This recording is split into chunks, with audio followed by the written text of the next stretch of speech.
Welcome to Minority Trip Report. MTR is a podcast spotlighting stories of personal transformation and underrepresented leaders in mental health, psychedelics, and consciousness.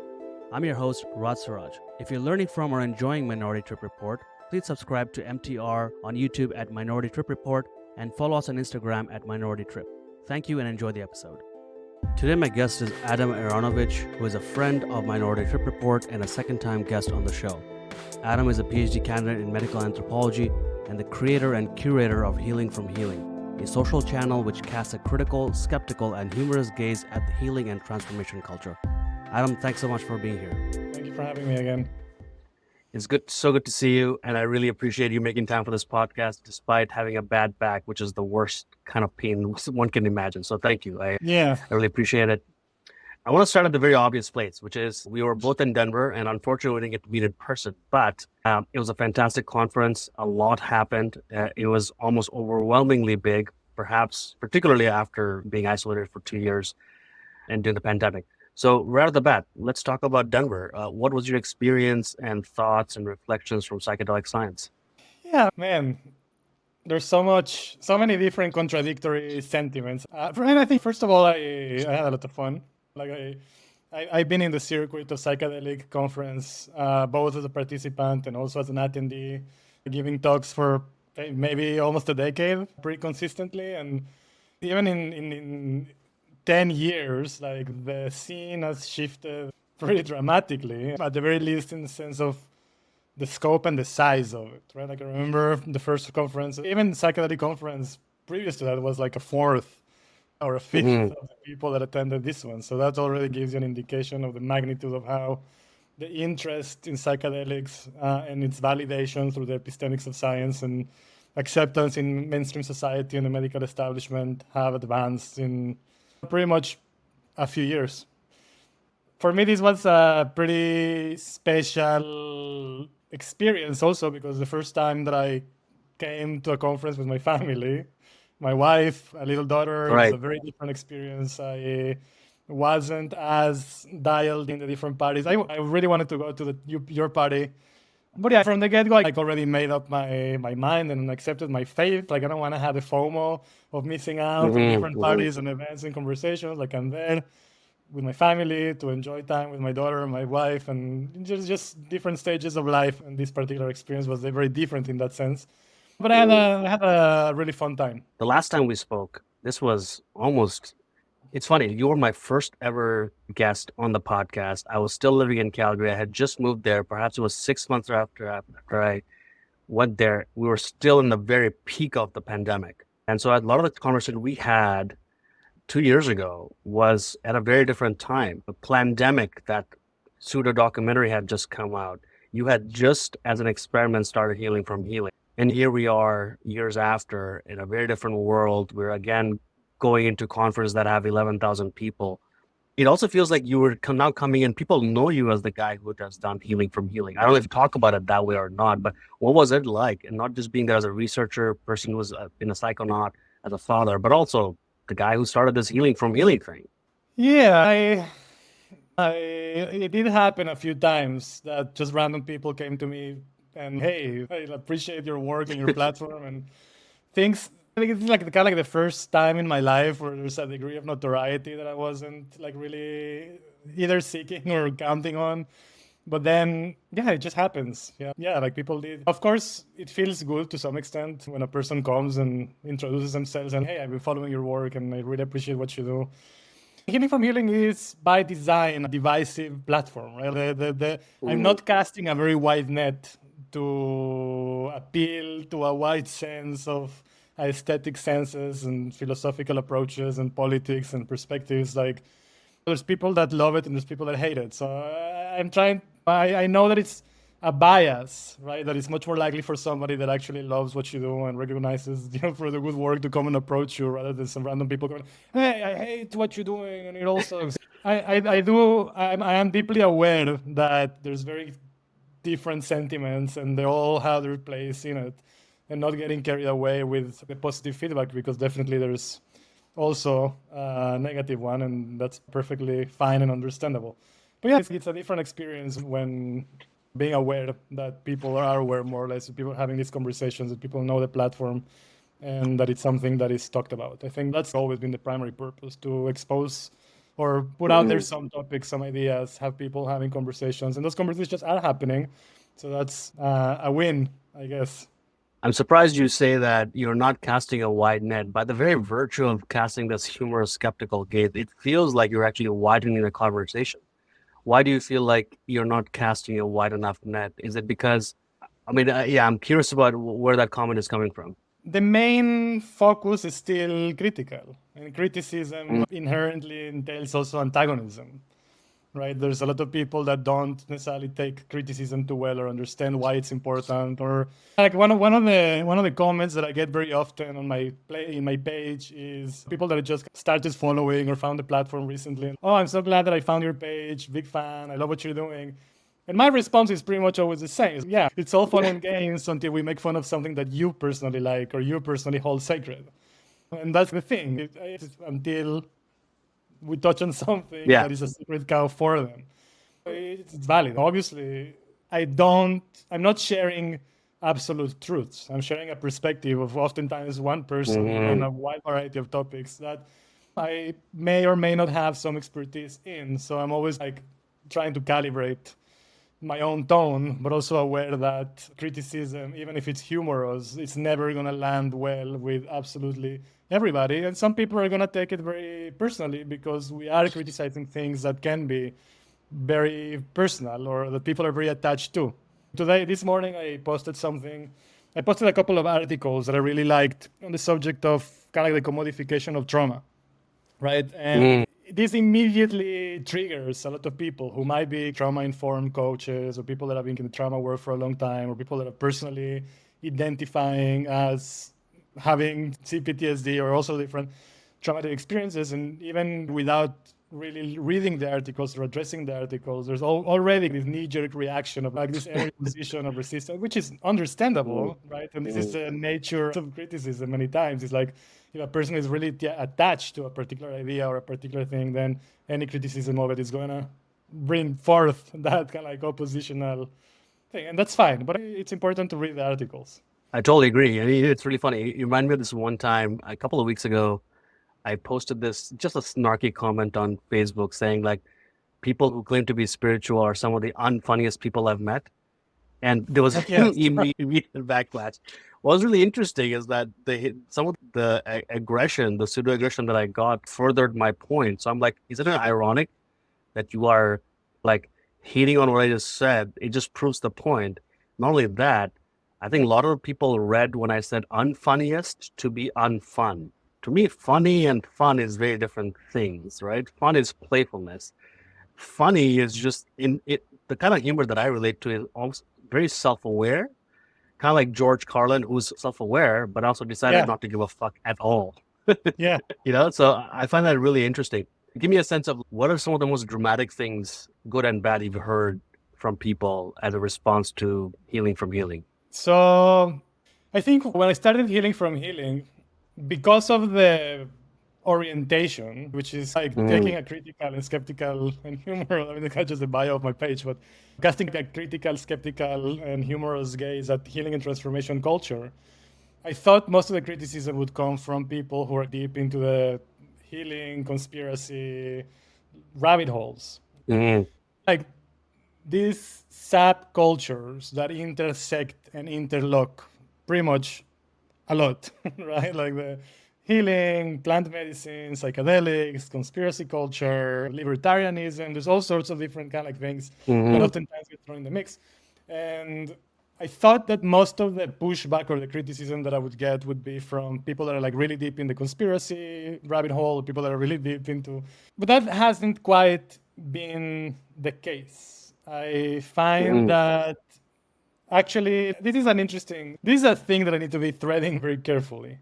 But most of the criticism that I get actually, when it's really abrasive and really mean and really abusive, it's not at all from the right wing libertarian, but actually from a very specific slice of like the United States left wing identity politics and there is a degree in which that becomes really toxic dealing with. There's really no way of having, this is one of the things that I've learned, is that it's very difficult for me to actually have a conversation in good faith when somebody already comes in with a very specific notion of what is the morally right thing to do, right? Imposing that ever-changing kaleidoscope of morality and micro identities that into everybody else outside of kind of like those subcultures in the United States.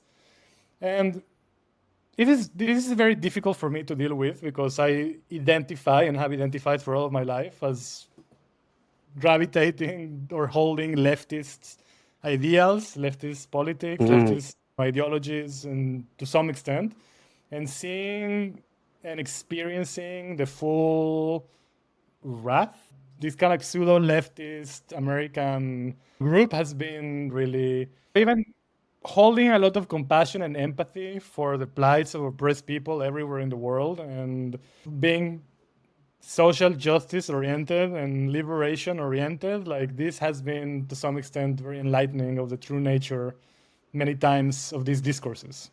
It's a really interesting perspective, actually. I don't have a platform as big as yours, but in my small way have. And my question is sometimes, if I'm going to hold space for it, if I'm going to hold my own, I have to hold space for all the different ideas, all the different perspectives, objections. At the same time, just because you can say something doesn't make it right, doesn't mean that you deserve to be heard either.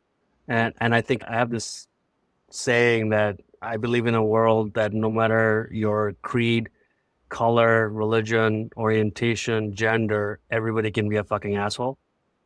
Everybody can be. And that's like perhaps a snarky way of saying that we all have the capacity to be bad and oppressive. And for me, colonization and slavery, these things are an ongoing process. Just because the Western Europeans did it doesn't mean it stopped, right? So you just have to look away and look at our clothes, look at what we eat to go like, who is being oppressed by our very consumption and very presence on this planet?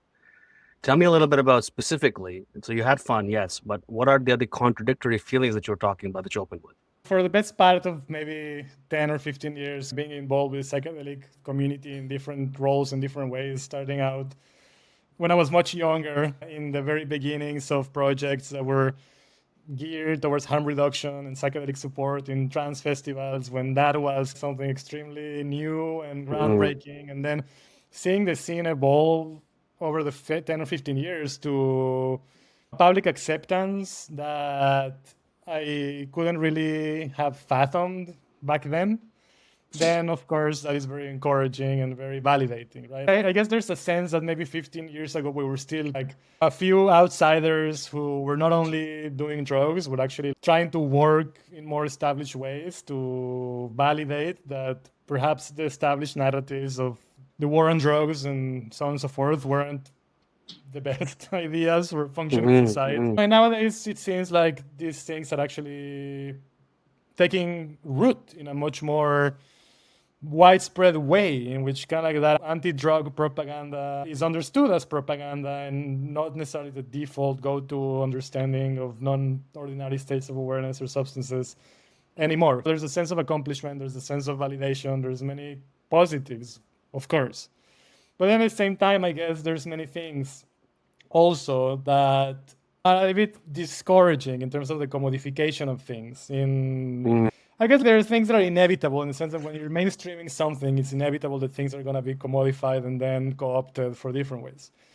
I think like one of the paradigmatic things is that many of us who have had the sort of like epiphanies and awe-inducing experiences with psychedelics earlier in this process. One of the things that I think also people understood back in the 60s and 70s and so on and so forth was that psychedelics inherent transformative potential that is not only individual and encapsulated in the individual experience, but something that extends outwards into society and culture that really have the potential to transform massively collective ways of thinking and doing, a relationship to ourselves and each other, a relationship to the world. There's a really subversive, revolutionary potential in the mere fact of having an experience that can shift our perception of ourselves in the world in such a radical way.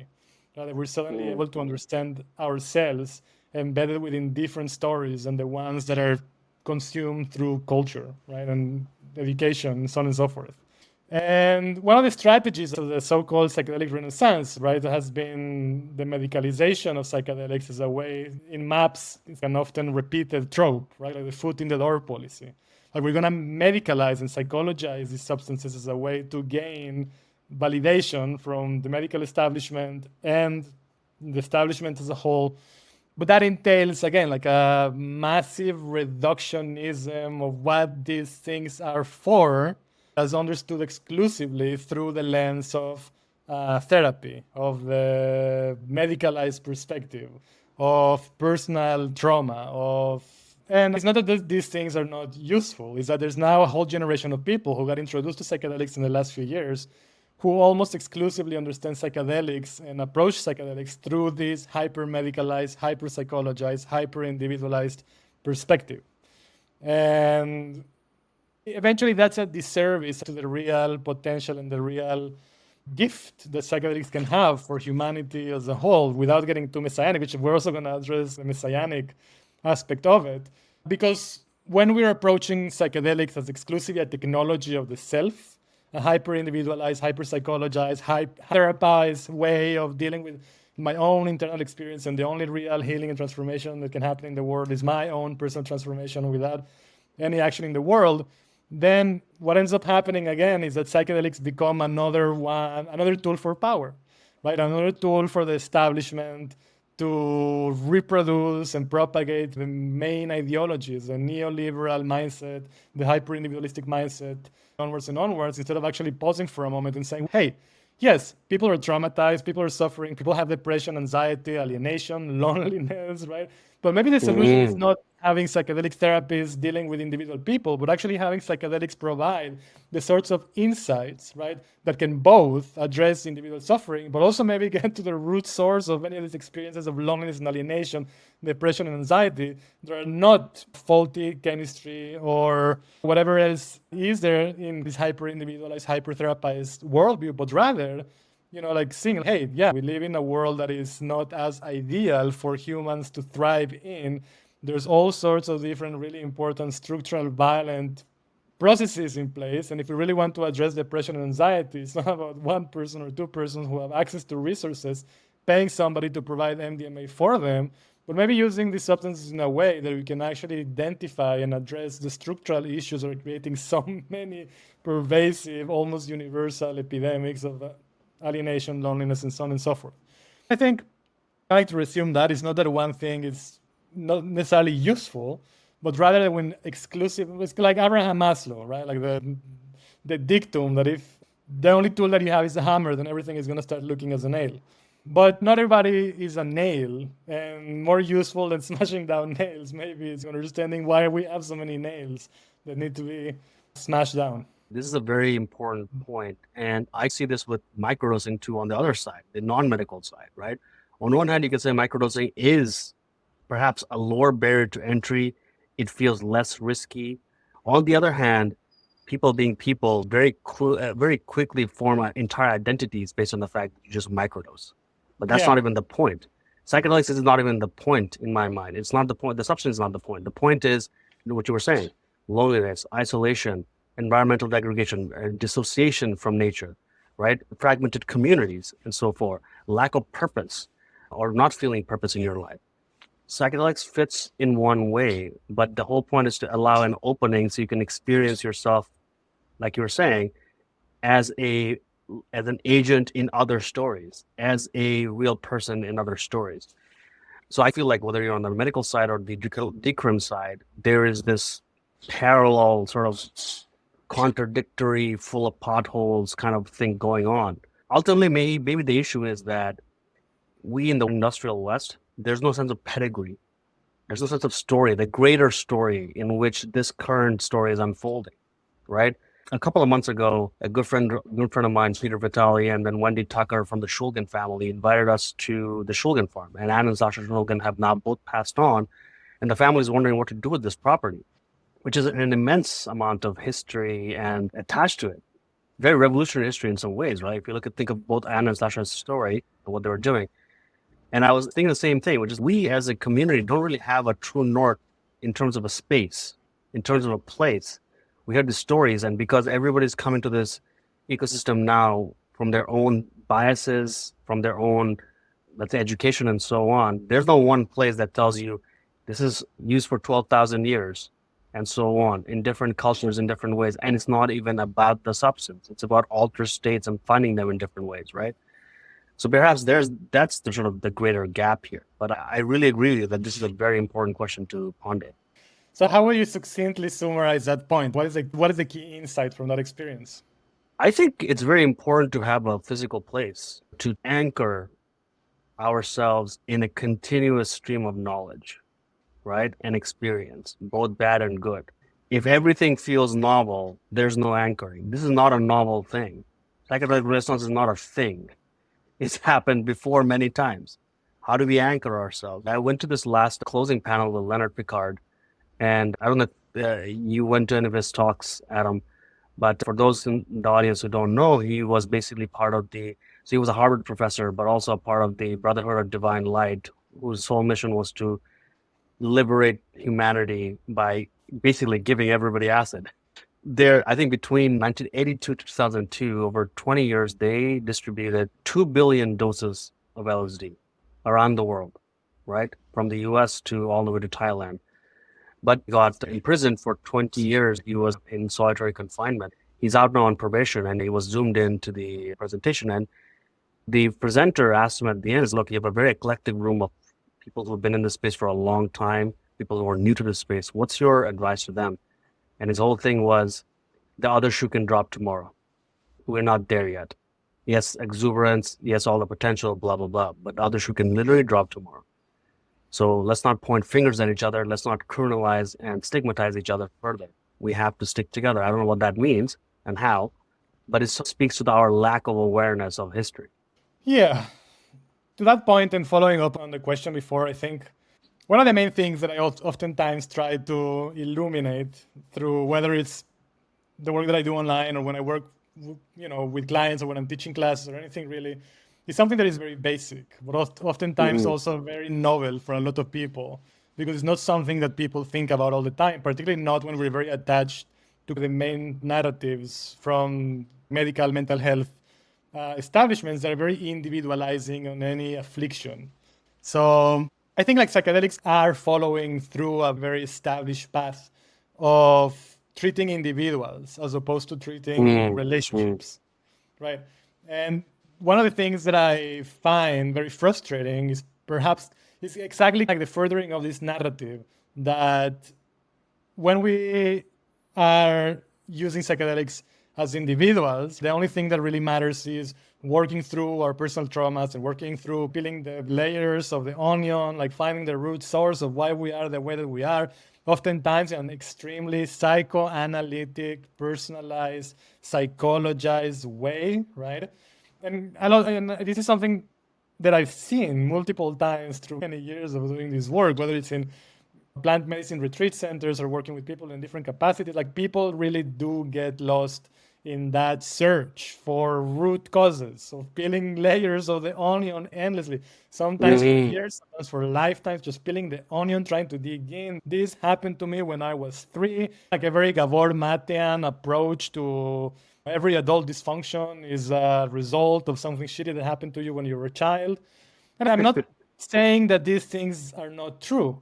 I'm saying that using that as the exclusive lens for adult dysfunction, the exclusive path through which we're trying to heal, is extremely counterproductive if we are not able to put a stop to it at some point and get out of ourselves and start also seeing relationships, right? There's 2 different frames. When I do closing talks to groups or when I'm, working, running class or workshops or even with clients, one of the things that I would say, it's like, hey, don't forget, right? As we're moving into the integration phase, perhaps, right? Yeah, it's very important to keep that eye inwards, to be self-aware and conscious and examining our behaviors and patterns and mindfulness, all of these things.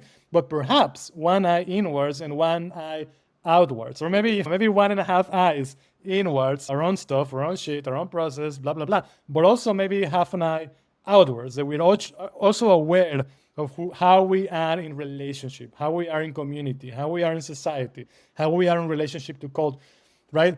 And maybe it's not all about peeling the layers of the onion endlessly, but also at some point, right? Like, hey, I identify that these are the things that I'm suffering from, these are the things that are affecting me, these are the things that I've been dealing with personally, but also I'm able to identify that the root sources of it are not exclusively my mother micromanaging me. And so maybe, but also maybe there's some sort of structural issues that affect not only me, but everybody. And part of that healing is actually being able to identify and address structural issues, right? I said, hey, how can I make things better, not only for myself, but for everybody else? So other people don't have to deal with the things that I've dealt with, or other things have like a head start in understanding, right? Like part of the alienation, part of the loneliness, part of the discomfort is not only because of their own personal biography and history and circumstances and so on and so forth, but also because there's certain political, social, cultural things that are affecting all of us that need to be addressed as well as the bottom line of all of these things. And I think this is why psychedelics actually have so much potential and are so powerful, and why it's so frustrating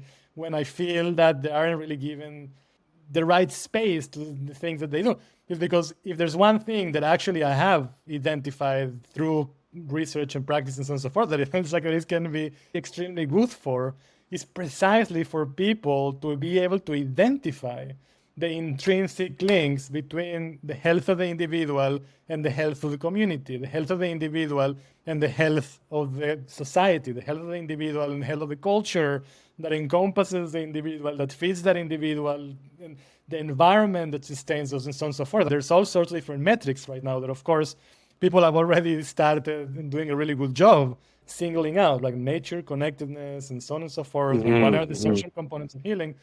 So I think what I would like to see more of, right, or what I would like to see less of, is first and foremost people that are exclusively oriented towards the individual, whether it's like just like this endless peeling of the onion and personal integration things and so personal life coaches. All those things are fine, but also in addition to that, okay, more people that are actually orienting towards the relational, right? The social, the community, the environmental, the importance of understanding the individual and our well-being and our happiness as intrinsically connected to the happiness and wellness of everybody else, the people immediately in our surrounding communities, but also extending outwards, the health of the culture, right? The health of the environment. And these are things that are perhaps obvious, but in practice they aren't obvious. People don't actually think about this too much, particularly when they're going through integration processes or in workshops. This is not something that is highlighted as much, right? Like, hey, yeah, maybe we're all anxious, but not only because something happened to us when we were children that created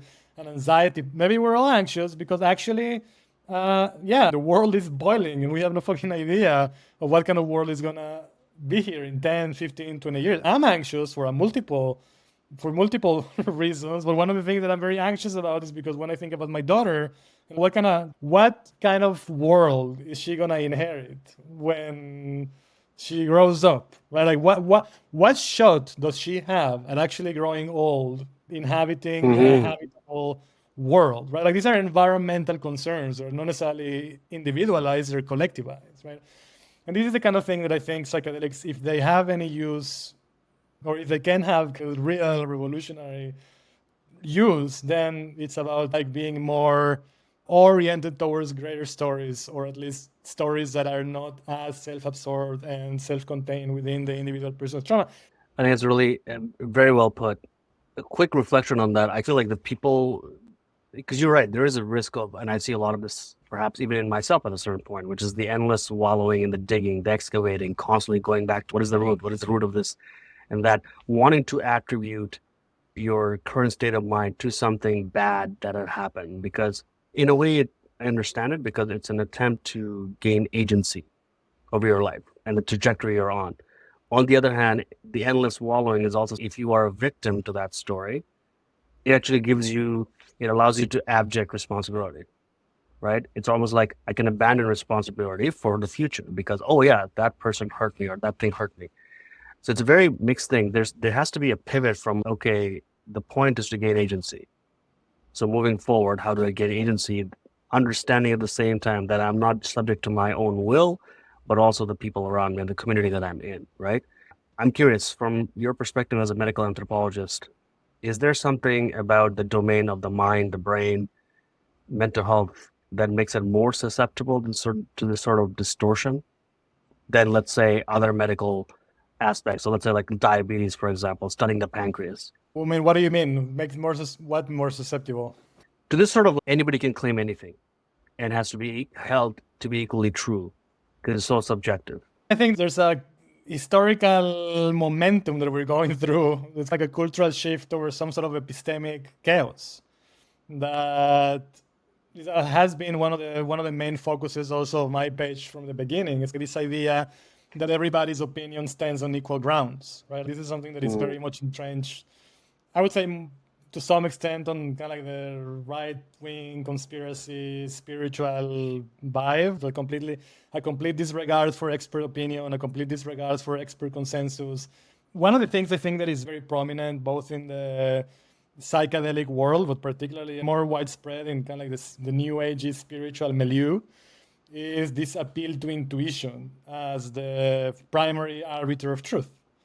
Right? There's this idea that everything that we need to know already exists within us, and that learning anything external or listening to any expert or reading any book, unless it confirms our bias, is completely superfluous. Because if we only develop the capacity to really listen to that inner voice, then that truth is always gonna come up, right? Like the only compass that we need to navigate this world epistemically, morally, and so on and so forth is already within us. So this is like a very grotesque appeal to inner guidance that is rooted in that magical thinking that also is, I don't know what originates what, but also intrinsically tied to that distrust from expertise and distrust from opinions. I think with psychedelics is even trickier because psychedelics can exacerbate that 1,000-fold in my experience. This is one of the really tricky things to navigate with psychedelics is that when we have an experience with the psychedelics, these experiences oftentimes tend to be very salient, right, and very impactful, and to feel like very real, like we're tapping into some pocket of truth that is more real than real and absolutely needs to. And if we don't really have a good person helping us with integration, or a good mentor figure guiding this process or helping us guide this process, or a lot of experience with kind of like our own fallibility when it comes to our own mind and our own belief systems, it's very, very easy to fully give into the very alluring and very comfortable idea that we have tapped into truth with a capital T. And that experience and whatever insights we derive from it, whatever interpretation we made from that experience, overrides anything and everything else, no matter who said it, no matter how much evidence there is about it, no matter how established that idea is, right? So a person will be like, oh, I don't care about all this body of research or all this medical consensus or this, because my experience is different. Fine, you're entitled to your own opinion, you're entitled to your own experience, you're entitled to whatever it is. But the entitlement to push for that anecdotic personal interpretation of something as standing on equal grounds with knowledge, and this is an epistemic problem that is very prominent and very prevalent, I think, across the spectrum. I think epistemic humility is important. And epistemic humility is something, particularly with psychonauts, particularly with people that are doing psychedelics, particularly people that are on this path of plant medicines and uncanny valley of entities, spirits, who is saying what, where is this transmission coming from? Let me bring it back to your work for a second then, because I think what you're really talking about is a sense of discernment, right? How do you, first of all, sense that you have opinions that might be contradictory and you have to hold both and then decide what is the right perspective for this particular time or moment? Where do you think humor and satire, and particularly coming from the perspective of your work through Healing from Healing, how does satire fit into all this? I think people are very attached to their own ideas and people are very attached to their belief systems. People get latched into a particular way of understanding themselves and their place in the world and what things are for, and let's say like what psychedelics are good for.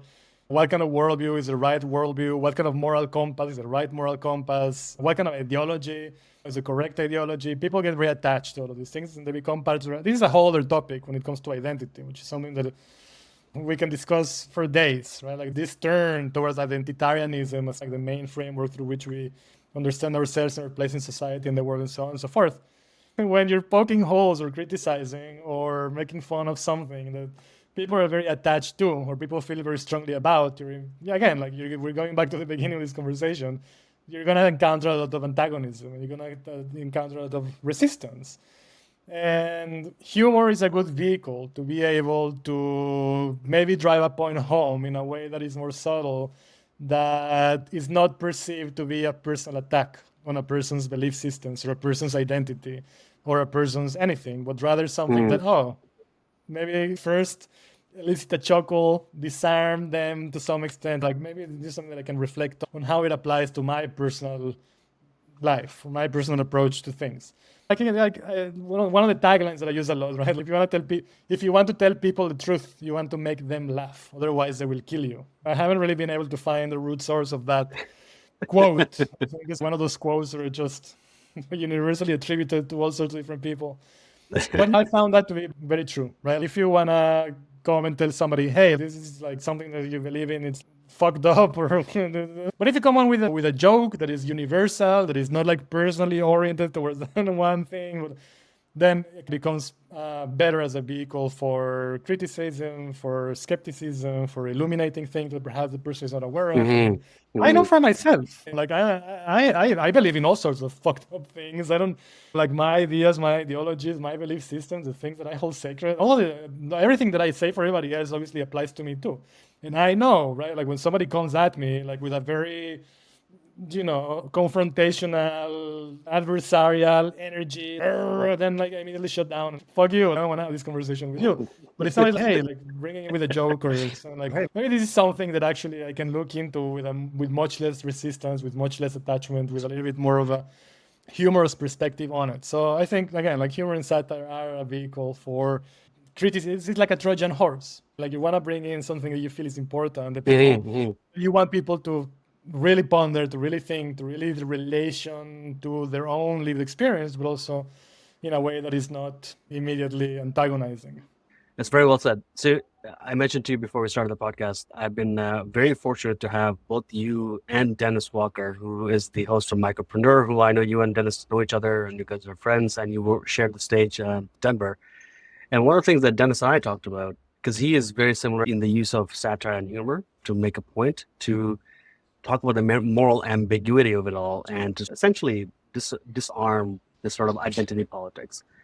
I think comedians nowadays get into a lot of trouble because they punch down, they dehumanize and belittle people. Whereas comedy and humor is very powerful because the thing that, like the court jester, which can poke fun at the king, in front of the whole court and make the king laugh while also not get executed. It can basically saying, fuck you to the king, and the king laughs at him and actually rewards him or her. So I want to use this point to talk about how do you discern, or how you as a humorist or satirist in this space who has a big platform, make sure that you're not punching down, you're punching up. And I want to draw attention particularly to a recent case where there's this video of this white woman on a plane screaming about someone that they're seeing, or it's in the back. It has all the makings of a Karen screaming on a plane. And you had memes about this person, but you chose to take it down a few days later. I found your rationale for that very interesting. You went through in detail talking about why you took it down or what was important for others to know. For example, you haven't heard the entire story of why the woman was experiencing what she was experiencing and why she was acting the way she was. I found number 2 really interesting as well, because you said it's fair to prioritize compassion over lapse in certain situations, which is also really good. And then she hasn't consented to being filmed, which is also, I think, a very important consideration. But ultimately, you still held your ground that we shouldn't just default to giving somebody the credit of having a mental health crisis. Some people are extra and they do act out. I asked myself, what would have been the experience if there was a person wearing a turban, making the same claims on a plane? What would have happened? They would have been shot or maybe kicked off the plane immediately. I think they would have been wrestled to the ground, kicked by people in that plane, frankly speaking. So who do we actually give the benefit of the doubt is a question here. But ultimately, I thought your post was really interesting, both in the sense that you did take it down. So you did give consideration and you did choose to be more compassionate. At the same time, calling out the default assumption here, which is that this person was unwell. I want to ask you here, perhaps as a sort of closing question, which is really important at this particular time. How do you use humor and satire to punch up and not punch down? Yeah, I think like first of all, I think a little bit of context from my own personal perspective. And Healing from Healing is a platform that grew very quickly to my understanding of things. Like I started this platform perhaps, I don't know, 18 months ago or so. There was a big break in between where I abandoned the platform after my daughter was born. I didn't really have the energy for it. It has grown like very quickly, very steadily, in a way that I never prepared for in that sense. Yeah, so I went from being just kind of like a random person posting my thoughts in the internet to very quickly understanding that there is a degree of responsibility in having a relatively large platform that has relatively good engagement. And that has been like a process for me that I wasn't really preparing for consciously. So that I think all of that is to say, right? I fucked up many times in this past 18 months, and I really appreciate people taking the time to help me and coach me and help me understand certain things that perhaps from my perspective I've been blind to when it comes to certain things, right? And this case I think was a very unique and very illuminating case for me for all the different things that you mentioned. Just for kind of like a little bit of background, so the video that we're talking about is a video of a woman who was on a plane. A white woman from the US was on a plane, and she got up from her seat, went to the front of the plane, and started talking about somebody not being real. Right? Like, this motherfucker is not real. It became a catchphrase in the internet. That started being memed everywhere. This motherfucker is not real. People made songs about it. People made memes about it. People got on the trend of this motherfucker is not real. And it became an internet sensation. And one of the things that was very peculiar about this particular incident is that oftentimes when shit like this happens, people become sleuths very quickly and they find out who the person is. And in a matter of hours or minutes, they find the Twitter account, they find the employers of the person. Like, it becomes like a thing that transcends the meme and becomes a thing in the real world, right? Like, it actually becomes a thing in the real world that has actual implications and consequences for the people that are involved in that video. And this time it didn't happen. Right? Like, people, to this day, I think people haven't really been able to identify who this person is. She didn't come forward. Whether she didn't have an online presence or she made sure that, whatever, it doesn't matter. But we don't really know who she is, what happened, what her story was, what was it that she saw. We do have some info that is very unreliable from people that were on that plane, like first-hand, second-hand accounts that say that person was sitting next to somebody who was wearing a hoodie and she thought that this person was blinking not right, which is a very common trope within certain conspiracy right-wing circles, right? Like the reptilian trope, the kind of like the dehumanizing of those people that are perceived to be in control, pulling the strings of everything else. So most of the interpretations that I saw prior to posting that meme were coming from the perspective, right? That motherfucker is not real. Was that woman for some reason thought that the person she was sitting next to was not blinking right, that she thought he was less than human, that either was a reptilian or an alien or something that is very much rooted into this lore of right-wing conspiracy extremism. Yeah, like that was my understanding of the thing.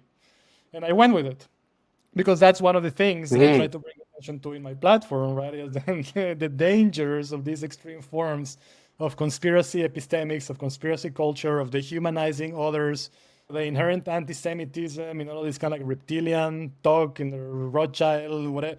Kind of plot libel revisited, which is like a very long subject, but we can talk about it perhaps in a different situation of how a lot of modern conspiracy culture still draws back to the protocols of the elders of Zion and the blood libel, anti-Jewishness, and so on and so forth. People remixed that video. They made all sorts of memes. I reposted them. They were very funny. I thought they were very funny. A lot of people thought they were very funny, but also there was like a not insignificant pushback from people who were very upset by it.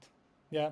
People who didn't find it funny, people who thought it was very degrading for that person, people who thought that it is very immoral and inappropriate to make fun of somebody that is very clearly having mental health episode. That is very clearly, like people were saying, oh, she's very clearly psychotic, she's going through a psychotic episode, she's going through a mental health thing. That was the main thing, right? Right. And I tried to have that conversation in the comments with people that were like really angry about the situation. And I'm like, hey, I personally don't think actually that the right approach in situations like this is to immediately assume that person is mentally ill, schizophrenic. Like, why are you diagnosing that person based on her being extra on a flight when we don't really even know what was the background for that episode? Like pushing back on the pushback with what I think is a very legitimate thing, which is actually like people can be extra, like people can be totally extra and be outlandish, not necessarily because we need to pathologize or medicalize or attribute to them some sort of label that is based on like a mental health thing, but just other reasons. There are epistemic reasons, there's ideology reasons, like that. Again, like I thought that was more based on kind of like the conspiracy epistemic thing of that person like really thinking that she's sitting next to somebody that is not blinking right, because that was one of the eyewitnesses purportedly was passing on, as opposed to her having a mental breakdown. So that is to say, right, if I had thought for myself, oh, like this person is definitely having a psychotic break, or this person seems to be having a mental breakdown in public, the last thing that I would do was post that publicly. Right? But that wasn't near anywhere what I thought was actually happening. So I tried to push back on that idea, right? And as the internet goes, like Instagram is never really the best place to have an argument with anybody, really. Like the platform just doesn't lend itself for having nuanced conversations about things and so on and so forth. So it just became this inflammatory thing where, a lot of people were just really upset because they thought that she is definitely having a mental health crisis. She's definitely having a psychotic episode. I thought it's actually a little bit condescending, to be honest. I still think it's very condescending to assume that a person cannot be extra because she must be mentally ill. I think that's even worse, actually. I still think that. If I was acting publicly, I don't know, maybe I woke up on the wrong side of the foot. Maybe I'm frustrated. Maybe I didn't sleep right. Maybe I'm hungry. There's 1,000 other reasons that I would prefer people ascribing to my behavior other than, oh, that person must be mentally ill. That person must be going through a psychotic episode. Or some people are assholes. That's okay too. I think some like this. People are assholes. Yes. Okay. It didn't take days. It actually took a couple of hours for me to take it down. And to say that I'm 100% whole with that decision would be a stretch. I think ultimately it was the right choice because, one, I really don't have the capacity or the emotional resilience, that kind of directed abuse and criticism. This is something for myself I know that I think a lot of people would assume if you have a platform that has engagement and you're posting controversial stuff every once in a while, then you must have a really thick skin and very resilient to criticism. I honestly don't. Like, I do take things personally, and particularly when they're direct attacks on my sense of morality or like my judgment and so on. And okay, first of all, I do want to listen. I do want to see, right, what is the point that people are trying to make to grow from it. But also, yeah, I do take it personally. So I took it down even though I wasn't 100% convinced that the arguments were valid, and I still think some of them are, some of them aren't as much. I took it down because, first and foremost, I do think that we need to give people the benefit of the doubt sometimes. The things that you mentioned are the things that I posted as my reply, right? Like, first and foremost, we haven't heard her story. Nobody has been able to get in touch with her. We don't know what happened. Is it relevant? Perhaps, to the extent that she has an opportunity to explain and communicate her own experience. Is there a chance that she was really going through a psychotic breakdown? And sure. Is there that possibility? Sure. Is that enough to prioritize compassion and kindness over laughter and not continue to propagate that? Yes, that was the main thing. The second thing, which by the way, this assuming that really was happening, which I'm not convinced at all. Yeah, but benefit of the doubt, maybe Mm. people are right. Maybe she was going through something like really destabilizing that requires compassion. Fine. Thirdly, I do oftentimes upload things that I find funny, absurd, ridiculous, but almost always, or generally always, these are things that people choose to upload themselves, right? Like content that people create. Things that I find in YouTube, things that I find in TikTok, things that I find in Instagram, things that for some reason somebody thinks, oh, I'm going to create this piece of content and this is something that I want to put out there because this is a message that I want to do. Oftentimes it's because they're selling something or branding themselves in a certain way. Like it's always something, right, that I find interesting, curious, funny, absurd, ridiculous, sincere. There's a multiple variety of reasons why I would choose to post something. But again, like 99.9% of the times, there's things that people themselves chose to post. This one was unique in the sense that people were filming her non-consensually, I imagine, right? And one of the main points, one of the debates that was happening there is the right to privacy, right? Like the right to not have every public blowout documented and then used as content and memed and made fun of and so on and so forth, which is a very tricky thing, right? I think there were some good points, there were some points that were less convincing, but I can, to some extent, empathize with that sentiment that perhaps it's okay to limit our sense, our range of critique when it comes to people's content, when it's actually content that people are choosing to put out as opposed to something that weren't consensually being agreed to be on. One of my earlier interests when it comes to art, if I can call it that, is street photography. I'm not as into it at the moment. I think since AI kind of became a thing, it's become very difficult to discern between what is real and what is not. And street photography is one of the main things that has been hit by AI. Street photography is just a very simple approach to photography, which is candid, it's urban, it's trying to capture snippets of humanity in public, right? Like oftentimes it entails taking photographs of people in public 99% of the time against their consent or without really asking for consent in the street, in public transport, in different situations of life. There's a thriving or has been a thriving field of art, of candid street photography, and there are huge discussions about the ethics of taking pictures or filming people in public, again, without their consent. There's places in the world where those things aren't really an issue. There's places in the world where you can't do that. Like I have a friend, one of my best friends, the person that actually got me like into street photography back in Israel when we were growing up. He's one of the most talented artists and one of the most incredibly like gifted street photographers that I've met. And he lives in Germany now, and he can't do that shit in Germany. He says like, I'm in Germany, I can't go and start taking photographs of people on the streets because like people don't. It's just not gonna happen. I think for me, this was a really interesting case because ultimately this is all a dilemma, right? And you have a series of dilemma in the times we live in. How do you negotiate what the right thing to do is, even if reluctantly? The whole negotiation process is what's really interesting. And I think you have a platform, you could have acted any which way, but you chose to give this person the benefit of the doubt, and then you chose to take it down. To bring it all together, my last question to you is, what are your hopes and fears for the space moving forward? Maybe we'll talk again in 2 years from now. The last time we spoke, pandemic had just started. We were in the thick of it. Now it seems to be a blimp or like some blemish in our collective memory.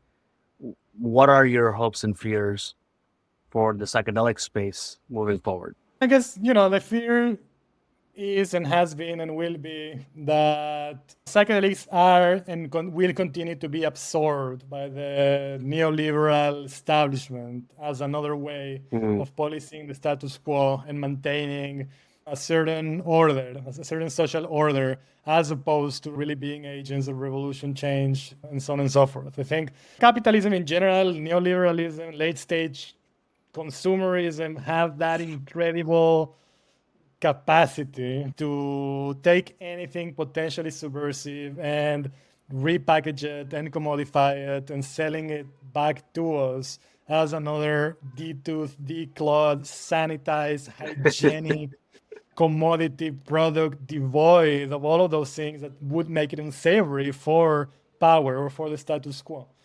And that's what's happening with psychedelics, with plant medicines, like the narratives, the stories that we're telling about them, the ways that they're being used, the ways that they're being marketed, the way that the market is structured around these things in a hyper-therapized, hyper-psychologized, medicalized way is really create, like, that's the process that is happening of turning all of these things that have been demonized and to some extent othered from the proper arsenal of tools that people can have to experience their own lives and grow and so on and so forth. Again, like just sanitizing them from all of that real subversive revolutionary potential for real change. That is what we need in these moments in time, and Mm. reselling them to us as these commodities that don't really have that except for their utility as band-aids to hate the horrors and terrors of late-stage capitalism, colonialism, imperialism. What gives you hope though? This part I mean, is very much obvious from your work. What gives you so hope? this is, I think the best thing that I heard is from Daniel Schmachtenberger when he was a conversation that he was having in one of the podcasts I was listening, and it makes a distinction between optimism and hope. Mm. And he Mm. says, if we look objectively at things, there isn't really much room for optimism. And that's fine because optimism is a function of how we interpret reality and what kind of Right. assessment of the future we can make in terms of prediction of how things are going to unfold. And I'm not an optimist in that sense because I think it would be very naive to be an optimist that things are going to get better given the circumstances in the socio-political, economical, environmental predicaments that we're in. But he says, even if do that process of prediction, of understanding reality and predicting how things are going to unfold, we can't really be optimistic. That doesn't necessarily mean that we can be hopeful. And hope actually, right, is not based Mm. on rational prediction of anything. Hope is a moral imperative. Hope is something that we have to hold as a moral imperative because hope is the only thing that would be able to change anything. We Right. can't allow Right. ourselves to become hopeless. We can't allow ourselves to be Mm. hope, to lose hope. We can't allow ourselves to really give up that sense of, you know what, things are fucked up and they don't seem to really be getting better, but they can be better. I think to kind of Mhm. like wrap up this part, I think for a very long time, for most of my life, I didn't really want to have kids. And one of the main reasons I didn't really want to have kids was that I didn't really know what kind of world I was going to bring kids into. And it seemed to me pretty responsible and pretty egoistic to bring a child to a world that is going to shit, right? Why not bring a person to the world to suffer through climate wars, to suffer through mass migrations, through suffer through resource depletion and the violence that inevitably is going to entail, and so on and so forth. And that way of perceiving things came from hopelessness, from a very deep sense that not only I didn't have much optimism that things can be better, but also that I didn't really have hope that things Mm. can be better. And there's a very big difference between those two things. And that's what I started understanding as time went by. So, like, the fact that I don't see or can't imagine viable solutions to the magnitude of the predicaments that we're facing doesn't mean that those solutions don't exist. Doesn't Mm. mean that somebody else might not be able to actually figure things out. That somebody else is going to have the clarity of mind and the charisma and the leadership to guide throws of people into a brave new world with whether it's, I'm not a very utopian person when it comes to technology. I think it's like a little bit absurd to think that technologies are going to save us, but to some extent, giving the benefit of the doubt, maybe somebody's going to come with a way to, I don't know, shoot something into the atmosphere and create. So when I met my wife, that was one of the things that I was like really preoccupied with, right? I actually do feel like I wanna experience fatherhood, that I wanna care for offspring, that I want to be a father, right? That I want to guide a new soul growing up in this world. And The idea that, again, like going back to that idea that not because I can't imagine or I can see or I can't fathom a solution to the global predicament that we're in, that doesn't mean that they don't exist. And I think Generation Z gets a lot of shit for multiple reasons. I think most of that is very unfair. I think these are people that are growing up in late stage capitalism that from day one have to deal with the knowledge that the generations before them are going to leave them a planet that is pretty much uninhabitable. That not only that, but the people don't really give a fuck about their future. And I think there's a lot of people that are growing up now and that are going to have to be growing up in the next few years that are not really going to have a choice other than from day one tackle the existential risks, the meta crisis, the interlocking crisis that are now existential risks to humanity. When my daughter was born, one of the things that I acquired other than a child was a massive sense of dread. That's something that I didn't really expect. Nobody told me that fatherhood comes with fear and anxiety. But it's not only fear of anxiety, of the regular fear and anxiety. I have now a person in the world that I care for more than my life itself. If something were to happen to them, I don't know how I could continue being alive. All those things are true. But also, there's a sense of dread that transcends just my personal fear about something like really existential when it comes to the meta crisis, when it comes to our future, when it comes to those things. From my perspective, I know that the only thing that I can do for her and the only thing that I can do for humanity when it comes to that is to be the best father that I can for her, to help her be emotionally literate and emotionally capable enough to be able to deal in the best way possible with all the beauty of the world, but also with all the grief that she's going to have to go through. The planetary grief, the personal grief, the fear and the anxiety, the terror and the horror of the Anthropocene, coupled with the inherent beauty of life in this planet. All of those things are going to coexist in her as she grows up, I imagine, in a way that is very different than it has been for me. Being able to prepare her emotionally, values-wise, human-wise, to deal with her future, with what is waiting for her, has become for me like a cliche, but something that does give me a sense of purpose and meaning. Yeah, like maybe I'm not gonna figure out the cure for cancer, the cure for any of this. I like to talk shit about things, but my own limitations I'm very aware of. But if I can contribute something to the next generation of people that are not really gonna have the same privileges of not dealing with these things urgently in the same way that I have, then that's enough purpose for me. Very potently said. I think the older I get, I realize all cliches are true, and they have been always true. So, Adam, this was a very strong close, and I really appreciate the distinction between optimism and hope. A phenomenal conversation, as always. Very different from our last, and a very different time from the last time. Thank you for all the work you do and your perspectives. I'm looking forward to seeing how Healing from Healing evolves and grows. Thank you for your time and for hanging out on the podcast. Yeah, thank you for having me. It's been my pleasure. This podcast was brought to life with the help of Carolyn Tripp on art and design.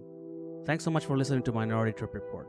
If you're learning from or enjoying the podcast, please subscribe to MTR on YouTube at Minority Trip Report and follow us on Instagram at Minority Trip. It's a zero-cost way to support us and help us spread the word. Please also sign up with your email for new episode announcements, events, as well as our forthcoming newsletter. I'm your host, Raj Suraj. See you next time.